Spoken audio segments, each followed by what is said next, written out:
Oi, gente! Então, hoje é o primeiro vídeo do ano, primeiro dia do ano, e eu queria muito desejar a vocês um ano maravilhoso, incrível na presença de Deus, que vocês tenham muitas bênçãos e agradecer a cada um que esteve presente, que fez parte da nossa vida, que de alguma forma compartilhou conosco de alguma coisa durante esse ano, e a todos vocês que também nos acompanharam pela internet, me acompanharam nos vídeos. Eu sou muito grata por cada minutinho que vocês tiraram do seu tempo para ouvir a palavra de Deus, que tudo que eu trago aqui realmente é para honra e glória do Senhor. Eu quero ser usada nas mãos de Deus para levar essa palavra ao seu coração, porque muitas vezes Deus precisa falar alguma coisinha com você e talvez uma pequena palavra aqui que eu falar pode ser algo de Deus para ti, pode ser algo do coração de Deus para o seu.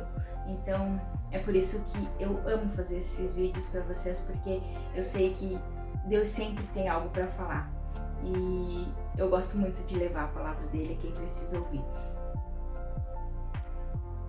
E a gente sempre precisa. A gente precisa muito do nosso Deus, de ouvir a palavra dele. Jesus, ele é maravilhoso, ele é incrível e só quem conhece ele sabe quão grande ele é e quão maravilhoso ele é.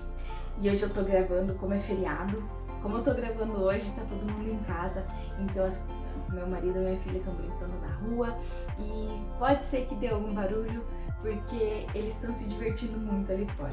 Então, qualquer coisa, me desculpem, mas eu queria muito falar com vocês hoje. E se tudo der certo e for possível, eu vou colocar ainda hoje para vocês esse vídeo. E eu quero compartilhar com vocês uma palavra que se encontra em Abacuque, no capítulo 1, versículo 1 ao 5 e no capítulo 2, versículo 13 e 4. Aqui no livro de Abacuque, ele conta a história, né, das queixas do profeta. Aqui os 3 capítulos de Abacuque falam sobre a cidade dele. Ele era um profeta de Judá e ele estava perplexo, ele estava mais ou menos indignado com a palavra de Deus para ele, porque ele fez questionamentos a Deus, porque como ele poderia ver tanta injustiça, né? Ali que a ira de Deus estava caindo sobre Judá, e ele ficou indignado com a resposta que Deus deu, porque Deus falou: não, eu vou trazer justiça, porque vocês estavam em pecado, vocês estavam em impiedade, então eu vou trazer a minha justiça sobre vocês, mas aquele que é justo, ele viverá pela fé. Isso é um resuminho, mas em tese é isso que Deus disse. E eu quero compartilhar com vocês aqui, a queixa de Abacuque. A profecia que viu o profeta Abacuque. Até quando, Senhor, clamarei eu e tu não me escutarás? Gritar-te-ei violência e não salvarás? Por que razão me mostras a iniquidade e me fazes ver a opressão? Pois que a destruição e a violência estão diante de mim, havendo também quem suscite a contenda e o litígio. Por esta causa, a lei se afrouxa e a justiça nunca se manifesta, porque o ímpio cerca o justo e a justiça se manifesta distorcida. No capítulo 2, aqui ó, versículos 13 e 4, porque a visão é ainda para o tempo determinado. No capítulo 2, aqui os versículos 13 e 4, é a resposta de Deus. Ali no começo era a queixa de Abacuque. Aqui é a resposta de Deus para ele. Porque a visão é ainda para o tempo determinado, mas se apressa para o fim e não enganará. Se tardar, espero, porque certamente virá e não tardará. Eis que a sua alma está orgulhosa e não é reta nele, mas o justo viverá pela sua fé. Por que Deus disse que a alma dele era orgulhosa? Porque quando nós pedimos alguma coisa, ali no caso dele, ele estava pedindo livramento, né? Livramento para a cidade dele, para o lugar que ele morava, para as pessoas dali. Mas como eles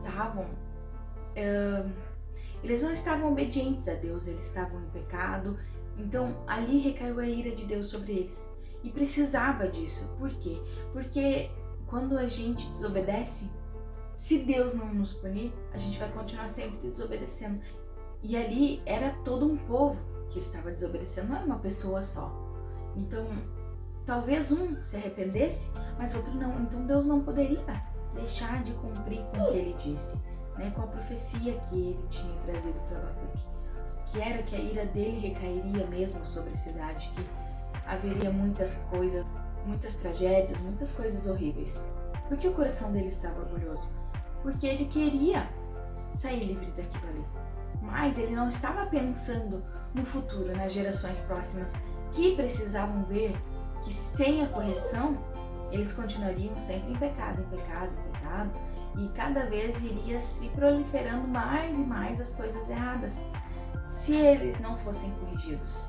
Então, ali, nessa hora, o coração do profeta estava orgulhoso. Se ele pensasse nas gerações futuras, né? Claro que a gente é muito assim, a gente é orgulhoso, a gente quer o nosso bem, a gente não pensa, às vezes, nos próximos, no futuro, nas gerações vindouras, né?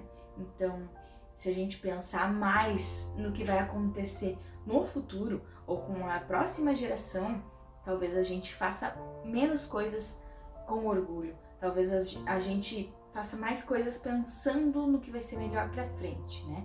Talvez ali na hora seria incrível um livramento, seria maravilhoso, mas talvez pro futuro seria pior ainda, seria muito mais terrível, com tantas coisas erradas que poderiam vir a acontecer se Deus não os corrigisse naquele momento, né? E ali no comecinho ele diz: por que tu me mostras, né? Por que, Senhor, que eu vejo tanta iniquidade, tanta maldade, eu grito violência e o Senhor não salva, o Senhor não faz nada? Mais ou menos isso que ele estava falando para Deus. O que está acontecendo? Por que o Senhor não bota a mão aqui e dá um jeito nisso, né? E a gente vê tanta maldade, tanta impiedade, tanto nos dias de hoje. Quanta coisa ruim a gente vê, quanta notícia ruim a gente vê. Eu nem assisto televisão, não assisto, não vejo as notícias ruins. A gente fica sabendo das coisas, né? É inevitável, mas eu não assisto porque é só tragédia, é só maldade. E se você se ater, já é comprovado que 5 minutos de notícias ruins te trazem horas de imunidade baixa. O teu cérebro, ele não é preparado para notícias ruins. Quando você vê muita coisa ruim, a tua imunidade baixa, teu corpo fica doente. Então, eu me atenho dessas coisas, né? Por mais que a gente tem que saber, tem que estar atento ao que está acontecendo no mundo. Então, notícias ruins eu tento deixar de lado. Claro que a gente fica sabendo muitas coisas, mas, né, são coisas que a gente precisa saber. O que a gente não precisa, que não vai agregar, nem precisa ficar sabendo, né? Porque é só para deixar a gente triste, às vezes indignados com as coisas, então melhor deixar pra lá. Vamos fazer um ano maravilhoso sem tanta notícia ruim, né? E tantas coisas ruins que acontecem e parece que não funciona. E realmente, a lei parece que cada vez é mais fraca, cada vez mais não funciona, né? Às vezes um bandido, um abusador, às vezes é pego e logo já tá solto. E daí vai lá e comete outro crime. E é assim, né? Infelizmente, a nossa humanidade, ela é má. O ser humano é ruim. Não tem como negar isso, né? E as leis, sim, elas são falhas, né? Mas nós temos que confiar no nosso Deus. Porque o que diz aqui é que a justiça de Deus, ela é pura, ela é perfeita. A gente não entende a justiça de Deus porque quem criou a justiça foi Ele. A nossa justiça humana é diferente da dele. Talvez nós pensamos às vezes algumas coisas serem injustiças, mas é diferente. A gente não tem o mesmo senso de justiça que Deus, e nunca teremos, né? Porque Deus é puro, Ele é perfeito. Nós não chegaremos nunca ao nível de perfeição de Deus. Por isso é tão importante a gente seguir sempre nos santificando, porque para que nós possamos sempre tentar ser melhor, né? Perfeito nós nunca vamos ser, mas melhor nós podemos ser, né? E dentro da justiça de Deus, nós temos que ver que as coisas acontecem no tempo dele. Talvez você sofreu uma injustiça, uma injúria, não sei, alguma coisa. Talvez aconteceu alguma coisa de ruim contigo, mas a justiça de Deus é no tempo dele. Ele trabalha do jeito dele. Não adianta a gente pensar que é melhor assim, é melhor assado, porque Deus faz as coisas do jeito certo e do jeito dele. Nós só vamos entender as coisas que Deus faz lá na frente. Tem muitas coisas que a gente nem vem a entender, mas se a gente parar para pensar, a gente consegue ver que as coisas que Deus fez são melhores, porque porque talvez se tivesse sido feito do jeito que a gente pensava que deveria ser feito, talvez daria tudo errado. Talvez nós estaríamos em outro caminho, não naquele que Deus deseja para nós. Tem muitas dores que Deus nos permite passar para formar quem nós somos. Infelizmente a gente passa por muitas coisas que a gente odiou, que a gente não queria ter passado naquilo na vida nunca. Você não poderia nem ter imaginado aquilo. Mas essas coisas nos ajudam a formar quem nós somos ou quem nós seremos. Muitas vezes as dores que acontecem conosco é onde está o nosso chamado. Geralmente, é quase certo, gente, quase todos, o chamado da pessoa, onde Deus chamou para você trabalhar, é onde foi a sua maior dor. Então, às vezes, essa injustiça tão grande pode ser que foi um meio de Deus abrir o teu chamado, que foi para aquilo que Ele te chamou. E se você não viver aquilo, como você vai ensinar sobre aquilo? Não é? Não tem como você ensinar, vamos dizer, sobre cigarro se você nunca fumou. Não tem como você falar sobre bebida se você não bebeu. Entendeu? É só para ter uma ideia. Você tem que viver aquilo que você vai ensinar. Sempre, tudo que a gente vai ensinar para os outros, a gente tem que viver primeiro. Porque só assim nós vamos ter a experiência para contar. Porque quando a gente fala de ouvir falar, de saber por outra coisa, por outra pessoa, por teoria, não é bem ensinado. Pode ensinar qualquer coisa, a gente consegue aprender as coisas. Qualquer coisa que você estudar, que você se empenhar, você consegue aprender.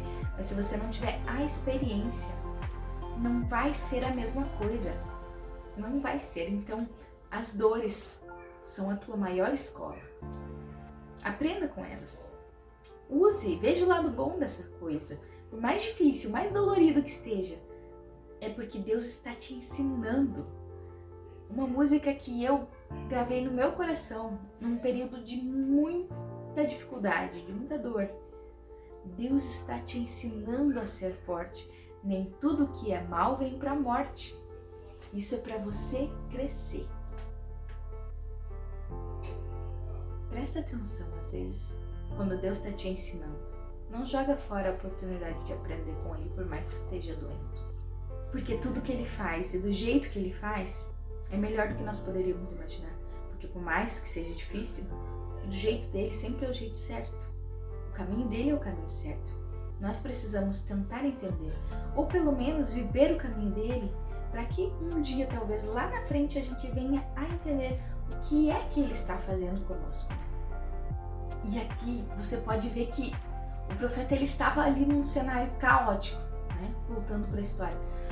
Ele estava num cenário caótico, gente, estava tudo ruim, tudo se despedaçando, estava uma guerra, uma bagunça em volta dele. E mesmo assim, ele questionou a Deus, sim, mas ele estava atento para ouvir a voz de Deus. E quando Deus falou, ele entendeu que precisava recair a ira para que o futuro fosse melhor. Então, ele entendeu, ele se contentou, ele agradeceu, ele confiou e ele exultou a Deus.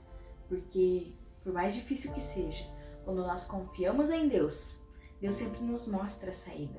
Porque todas as lutas que Deus nos coloca, Ele tem sempre uma saída programada pra gente. Às vezes a gente demora mais para entender onde fica a saída, porque nós talvez estamos tentando lutar do nosso jeito e não prestamos atenção na voz de Deus, no que Ele está nos ensinando, no que Ele está falando.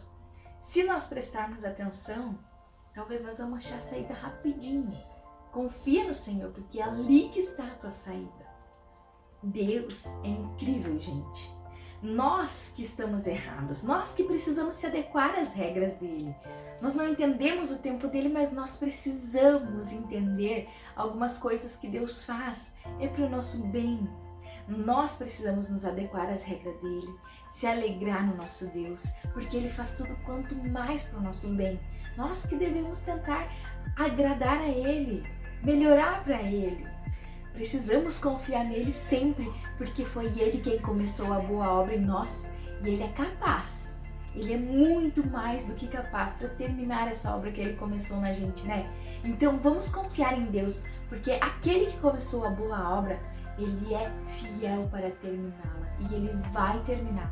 Confie em Deus, presta atenção no que Ele falou para você, lembra o que Ele te prometeu, lembra aquilo que Ele prometeu para você, porque se Ele começou a boa obra em ti, Ele é fiel e Ele vai terminar.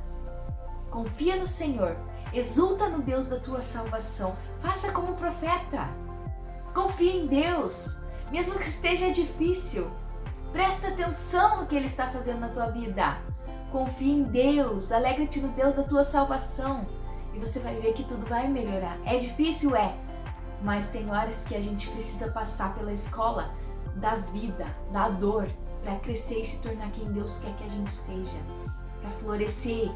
As flores também passam por momentos difíceis para ficar lindas. Então, passe pelos seus momentos, mas aprenda com eles para florescer linda e maravilhosa, como Deus te desejou, como Deus te formou lá no ventre da tua mãe. E era isso que eu tinha para falar com vocês. E hoje, mais do que nunca, eu quero desejar uma semana incrível, um mês incrível, uma semana, um mês, um ano maravilhoso para você, em que você possa estar feliz e alegre com Deus, com os seus amigos, com a sua família. E fiquem com Deus. Até a próxima. Um beijo muito grande no seu coração.